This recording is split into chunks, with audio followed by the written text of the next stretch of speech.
మంత్ర జపం కోసం ఆ జపం సంఖ్య తెలుసుకోవడం కోసం జపమాలను వినియోగిస్తూ ఉంటాం కదా. ఈ జపమాల యొక్క ప్రత్యేకత ఏమిటి? అలాగే గణపతి మహామంత్రాన్ని జపం చేయటానికి ప్రత్యేకంగా ఏమైనా మాల ఉంటుందా? జపమాలను వినియోగించే సమయంలో పలువురు మెడలో ఉండేటటువంటి మాలికను స్వీకరించి జపం చేస్తూ ఉంటారు. మెడలో వేసుకున్న మాలిక అది దీక్షను సూచిస్తుంది.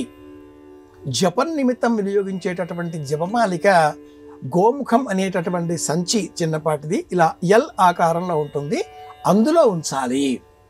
మనం వినియోగించే జపమాలిక ఏదో ఎవరికీ చూపకూడదు.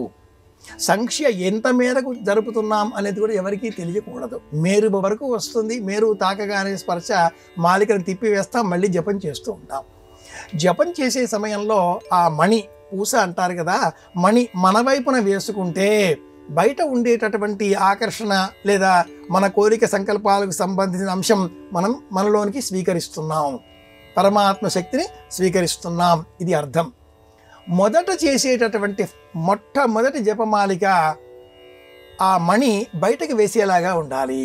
అంటే మనలో ఉన్న అహంకార మమకారాలు బయటికి పంపించేస్తే ఆ మిగిలిపోయిన భావనను రెండవసారి చేసేటటువంటి మాలిక పరమాత్మ ఆకర్షణ శక్తిని మనకు అందిస్తుంది. జపమాలికకు ఇంత అర్థం ఉంది. జకారో జన్మ విచ్ఛేద పకార పాపనాశక జన్మ పాప వినాశిత్వాత్ జప ఇత్యభిధీయతే అని ప్రమాణం. గణపతికి సంబంధించి మనం చేసేటటువంటి మంత్ర జపం పగడపు మాలతో ఉండాలి.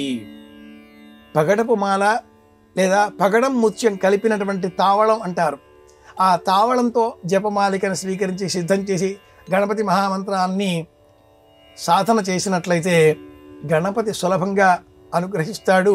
కూర్చునే శక్తి మనకు అలవడుతుంది.